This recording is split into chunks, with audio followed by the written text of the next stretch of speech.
This next comic is coming to us from New York City. This comic writes screenplays that nobody reads. Please give it up for Amy Leonard.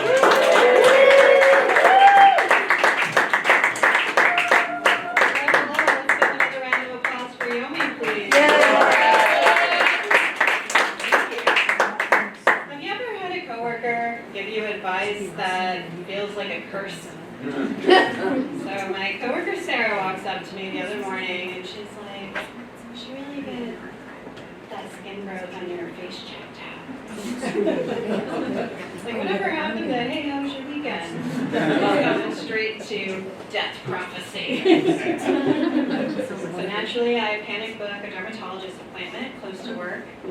And I go in thinking, this doctor is going to save my life. He's going to care about me. Wrong. I'm greeted by this creepy Nosferatu-like man. Gives my face a quick 3-second scan. Doctor tells me, I have no idea what that is. I could put some acid on it. You can see what happens. Sorry, what? Acid on my face, see what happens? Sir, that is not medicine. That is how supervillains are made. So I decline the acid. Not today, thank you. And it turns into a strange hostage situation. He closes the door, looks deeply into my face, leans in, his nose touches mine like a Disney donut. He says, "You have a nice face. You have nice eyes, nice nose, nice lips, but your chin.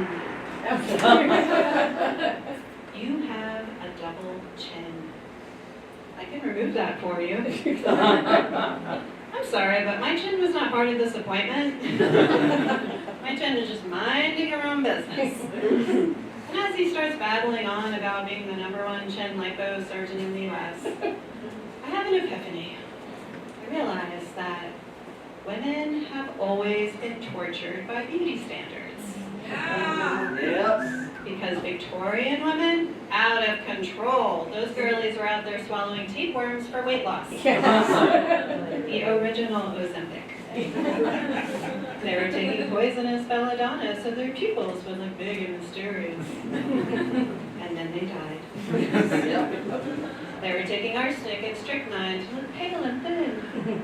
Victorian women were like, "I'm not sick." Gorgeous. And then they died. You know, I still feel like I encounter Victorian women today. Now, this is something that I've noticed, and it might be taboo to joke about, but every office job I've ever had, I always end up sitting next to the office eating disorder. Every single time. She's usually white, thin, jittery, vibrating like a chihuahua in a cold brew. And every afternoon around 3 p.m., she sneaks one peanut M&M into her mouth like she's committing a crime. Click.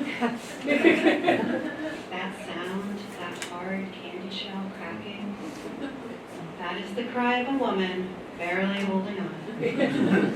Meanwhile, I'm over here eating 3 meals a day, plus snacks. Got crumbs in my bra and a piece of my soul.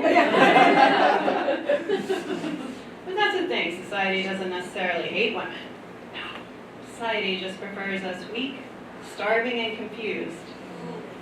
The ideal woman is basically a scented candle that's about to go out. But here's the twist, you know. I go to the doctor for a legitimate health concern, and I leave with a crisis of confidence and a quote for chin lipo. But men don't go through this. They're taken seriously when they go to the doctor. And a man's beauty routine, soap. Just soap. 1 bar. Use it for everything. Maybe. So, the next time some mediocre man decides to critique my face, my chin, my body, my existence. Just going to remind him that women were never the problem. We just let the men set the beauty standards somehow. Thank you. Keep your chins up. Yay!